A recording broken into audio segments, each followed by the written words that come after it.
Hi,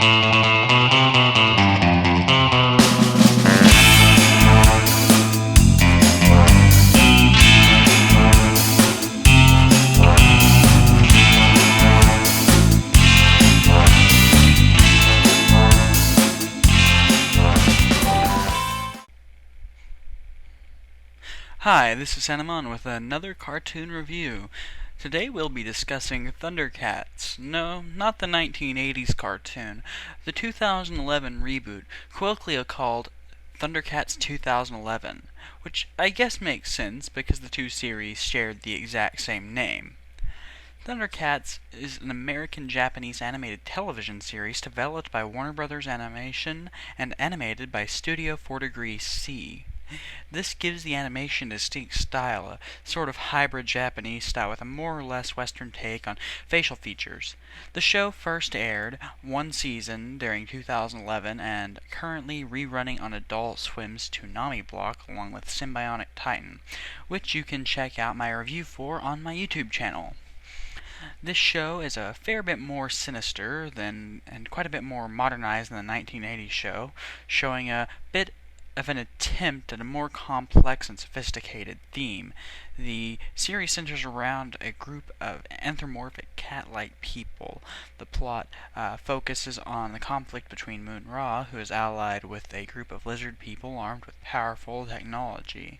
The show takes a semi-episodic approach to delivering the story, each episode having its own plot overall, but adding to the overarching plot as a whole. Now I can stop quoting from Wikipedia and go into my own opinion about the show. The following is completely factual, and if you don't agree with me, then too bad. Start getting angry, or not. I'll start with things that simultaneously make me laugh and bother me a bit. The naming convention. The show borrows names from the original series. The names it does borrow are easy to discern from ones it does not, as the recycled names are all cat pun bags of shit. Lion-O is the name of the main character. Out of all of the things that they changed from the original show, this sadly was not one of them.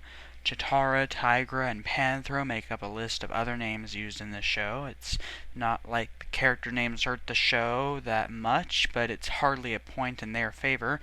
Every time I hear the names, it just makes me want to strangle my suspension of disbelief and bury it in a shallow grave.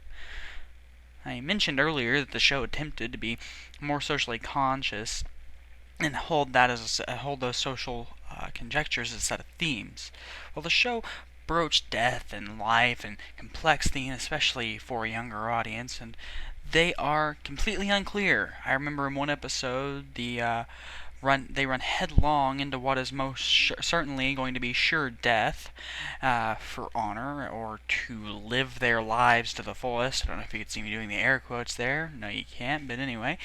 Or some shit, anyway. So, yeah, fuck self-preservation. That's not exactly a good message for adults or kids. So, at the beginning, when they were running from danger, they were wrong, according to the plot. This, of course, didn't really help things when they didn't die. So what is that saying? Well, it's just unfucking clear.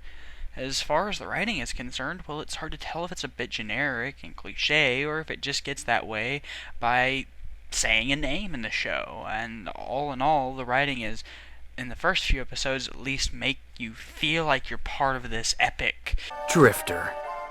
I know what you're going to tell me. I shouldn't have accepted his challenge. Why would I care what you do? You're the one who's going to lose his sword, not me. You know, I can swing steel a lot better than you think. You could... This ensuing journey, and it's good. The backgrounds and the vibrant sound are crystal clear. The characters may have strange values, and that's neat coming from a different world and culture, so long as those strange values aren't being tried to pass off to people as something that's moral, or something that we should adopt as our own morals and our own ethics. There is also a lack of adequate care for the children and lack of sympathy. It makes Lion-O look like a real bastard, and he only accepts the children after they almost die several times, and after months of them following him. purportedly.